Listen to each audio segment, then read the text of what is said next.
10 अप्रैल 1912 यह वह दिन था जब दुनिया का सबसे महंगा, बड़ा और आलीशान जहाज अपने पहले सफर के लिए पूरी तरह से तैयार था, जिसका नाम टाइटैनिक था और जिसको बनाने में लगभग 1200 दिनों का वक्त लगा।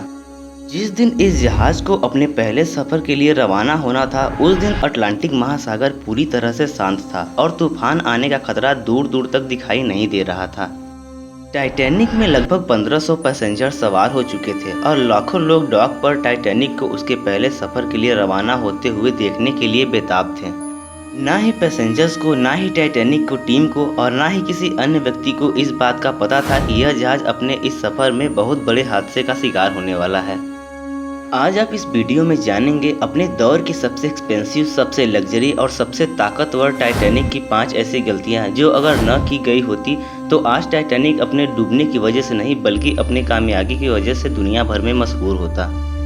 आखिर वो कौन सी ऐसी 5 गलतियां थी जो कि 40 साल का एक्सपीरियंस रखने वाले टाइटैनिक के कैप्टन एडवर्ड स्मिथ को भी नजर नहीं आई। अगर कैप्टन स्मिथ को छोड़े तो ये गलतियां टाइटैनिक ऑपरेट करने वाली company the white star line, जिसको 107 शिप्स ऑपरेट करने का एक्सपीरियंस था, उसको भी ये गलतियां नजर नहीं आई।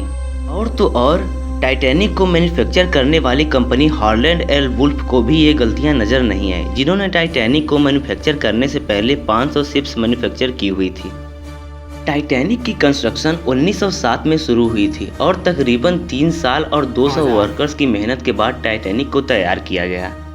टाइटैनिक को तैयार करने के बाद इसको समंदर में उतार कर इसको टेस्ट किया गया और टाइटैनिक अपने इस टेस्ट में पूरी तरह से सफल रहा।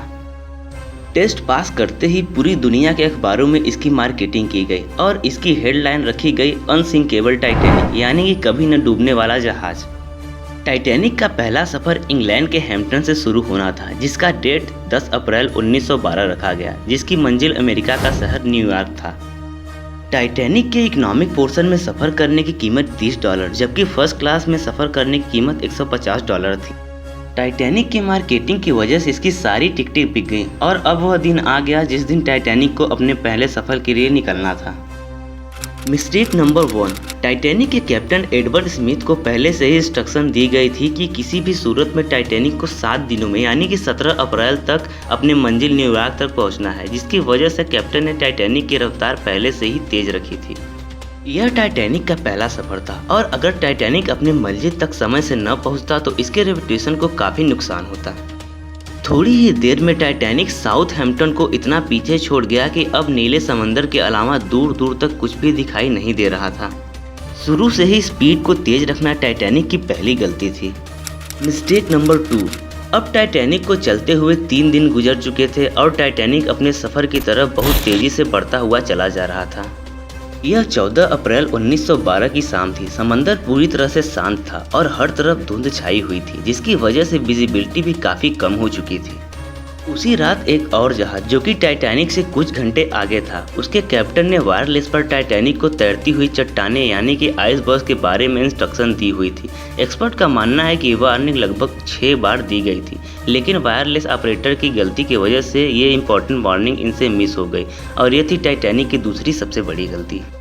दरअसल टाइटैनिक अपने समय का सबसे लग्जरी जहाज था, इसीलिए इसमें अलग अलग शहरों के वीआईपीज़ मौजूद थे, जिनकी वजह से टाइटैनिक का जत्था उनकी खातिरदारी में ही लगा रहा और वायरलेस वार्निंग को नज़रअंदाज कर दिया गया।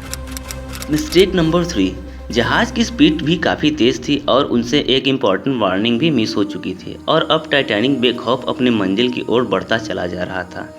लेकिन अभी भी टाइटैनिक को हादसे से बचाया जा सकता था, क्योंकि जहाज के पहरेदार अलर्ट थे और वे दूर से भी किसी भी प्रकार के आइसबर्ग को देख सकते थे। लेकिन दूर से किसी भी चीज़ को देखने के लिए जिस चीज़ की ज़रूरत होती है वो चीज़ है दूरबीन, जो कि पहरेदारों के पास नहीं थी, जिसकी वजह से आइसबर्ग जहाज की रेंज में आने के बाद दिखा और पहरेदारों ने इसकी खबर कैप्टन को तब दी जब एक फुटबॉल मैदान के आकार का आइसबर्ग जहाज के ठीक सामने आया और तब तक काफ़ी देर हो चुकी थी। मिस्टेक नंबर 4, अटलांटिक ओशन में हमेशा बड़े बड़े जहाज़ों को ऐसे आइसबर्ग का सामना करना पड़ता है जिसको कि जहाज़ आसानी से हैंडल कर लेते हैं। शायद कैप्टन स्मिथ ने भी यही सोचा था। आइसबर्ग की सूचना मिलते ही कैप्टन स्मिथ ने जहाज के इंजन को बंद करा दिया और साथ ही टाइटैनिक के रुख को मोड़ने का भी ऑर्डर दिया। बेशक कैप्टन ने आइसबर्ग से बचने की पूरी कोशिश की, लेकिन फासला इतना कम रह गया था कि कुछ भी करना बेफजील साबित हुआ, क्योंकि टाइटैनिक आइसबर्ग के सेंटर से टकरा चुका था। लेकिन अभी भी टाइटैनिक की बचने की काफी उम्मीद बाकी थी। उम्मीद बाकी यह रह गई थी कि शायद आइसबर्ग जहाज की बॉडी को नुकसान न पहुंचाए, या फिर आइसबर्ग जहाज से टकराते ही खुद टूट जाए। और शायद ऐसा होता भी अगर टाइटैनिक की चौथी गलती अपना काम न दिखाती।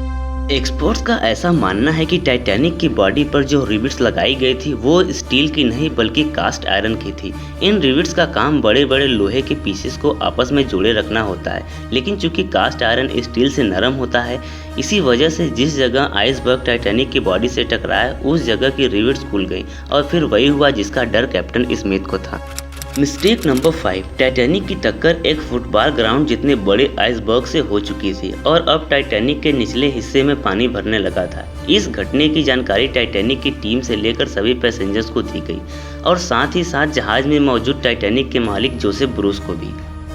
बेशक टाइटैनिक में पानी भरता जा रहा था, लेकिन अभी भी इसके बचने के चांसेस थे, क्योंकि टाइटैनिक को ऐसे डिजाइन किया गया था कि अगर इसके 3 फ्लोर्स में पानी भर भी जाए फिर भी यह नहीं डूबेगा। लेकिन बदकिस्मती थी कि पानी चौथे फ्लोर तक पहुंच चुका था और अब टाइटैनिक आहिस्ता आहिस्ता ओशन में डूबता जा रहा था। अब जहाज की फिक्र किए बगैर इसमें मौजूद पैसेंजर्स की जान बचाने का वक्त आ गया था। कैप्टन स्मिथ ने रेडियो पर इमरजेंसी अलर्ट जारी कर दिया था।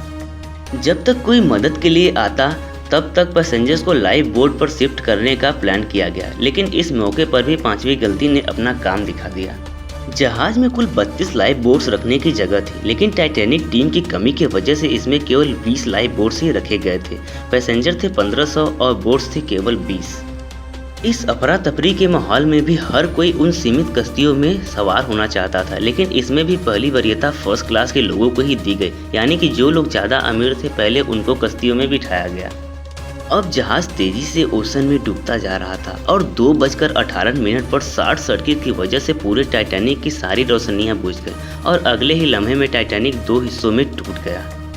टाइटैनिक को पूरी तरह से समंदर में डूबने में 2 घंटे 40 मिनट का वक्त लगा और इस प्रकार 1500 पैसेंजर्स अटलांटिक महासागर के ठंडे पानी में डूबकर मर गए।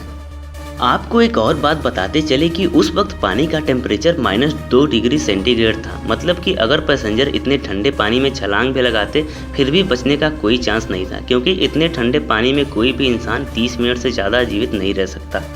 जिंदा बचने वाले लोगों में ज़्यादातर संख्या बच्चों और महिलाओं की थी और दूसरी तरफ कैप्टन स्मिथ था जो सारा वक्त लोगों की जान बचाने में लगा रहा और वो आखिरी शख्स था जिसने डूबते हुए टाइटैनिक से छलांग लगाई थी।